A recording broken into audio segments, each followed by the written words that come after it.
Assalamualaikum warahmatullahi wabarakatuh. Salam kenal, saya Muhammad Isnur, Ketua Umum Pengurus YLBHI. Perkembangan atas upaya penyidikan dan pengungkapan penyiraman air keras ya, kepada Wakil Ketua Kontras Adri Yunus. Pertama, kita melihat ada upaya positif ya dari penyidikan kepolisian dalam rangkaian 6 hari sudah mengungkapkan foto, kemudian juga inisial, walaupun kita bertanya kenapa belum diungkapkan dari mana dia berasalnya gitu. Tapi itu upaya positif yang harusnya segera bisa ditangkap. Pertanyaan berikutnya, apakah bisa ditangkap hari ini gitu. Yang kedua jadi pertanyaan, di hari yang sama dengan pengungkapan oleh Polda Metro Jaya, diungkapkan oleh juga pimpinan Mabes TNI dengan penahanan terhadap 4 orang. Dan pertanyaannya, apakah yang ditahan 4 orang ini sama dengan yang diungkap oleh kepolisian? Apakah ada upaya-upaya koordinasi di antara mereka? Apakah ada penyerahan misalnya baik itu rekaman CCTV, hasil penyelidikan kepada TNI? Kami bertanya itu karena kami tidak melihat ada upaya koordinasi di dalam penyampaian mereka. Kepolisian konfres sendiri, TNI konfres sendiri.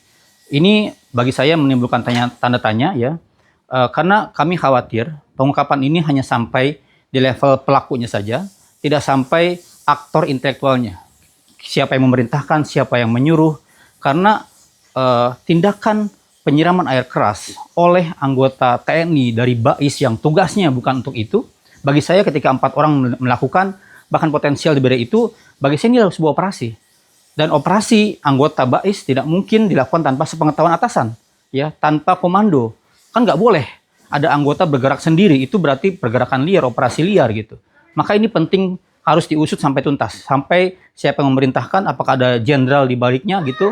Karena temuan Komite Pencari Fakta, ini hubungannya dengan YLB dan Kontras, karena di peristiwa Agustus, Komite Pencari Fakta juga menemukan dugaan kuat keterlibatan anggota BAIS dalam berbagai peristiwa di kerusuhan di Agustus. Itu laporan dari Komite Pencari Fakta, di mana Andri adalah bagian dari tim pencari faktanya.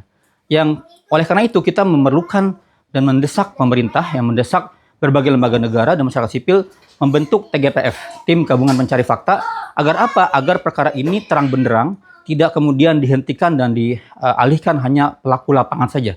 Kita perlu melihat ada masalah apa ini. Karena ini tragedi ya, kita dulu peristiwa bagaimana Munir juga dibunuh oleh aparat ya dari negara, penyerangan novel juga aparat negara. Penting ini mendesak ke arah reformasi kelembagaan gitu. Yang berikutnya kami khawatir juga pengungkapan ini ketika oleh TNI tadi langsung ditahan, bagaimana dengan peradilannya? Karena ini korbannya umum, ya kan, kemudian dilakukan juga dalam keadaan tidak berseragam. Kami mendesak ini dibawa dan dituntut oleh jaksa penuntut umum di peradilan umum. Agar apa? Agar masyarakat bisa melihat secara transparan, secara terbuka, secara tahu. Jadi ada namanya dalam KUHP itu peradilan koneksitas. Seminimal mungkin pakai koneksitas dan disidangkan di peradilan umum gitu ya. Yang ketiga, kita menuntut agar upaya pemulihan, upaya bagaimana korban dan keluarga serta para pembela HAM lainnya dilindungi. Dan untuk Andri, ini penting untuk segera dipulihkan secara maksimal. Dan negara sudah seharusnya mengcover biaya seluruh kesehatannya. Dan kekhawatiran kami akan kekerasan yang dilakukan oleh aparat negara menjadi terbukti seperti yang kami sampaikan sebelumnya. Ini sebuah tragedi luar biasa di mana seharusnya aparat negara, aparat militer, aparat TNI ditugaskan untuk menjaga, melindungi kedaulatan rakyat, malah melakukan kekerasan. Jadi bagi saya ancaman yang diberikan kepada para pelaku ataupun para yang memerintahkannya bukan sekedar penganiayaan biasa, harus dengan pemberatan. Dalam perspektif kami, temuan tim advokasi untuk demokrasi, mereka berniat untuk membunuh. Ini adalah percobaan pembunuhan, ya, karena serangan air keras kepada wajah bisa berakibat fatal pada kematian.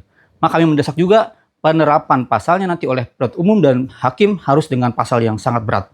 Dan kita juga mendorong masyarakat Indonesia terus memantau, terus memonitoring, terus menjaga agar ini diusut tuntas. Demikian dari saya, terima kasih. Wassalamualaikum.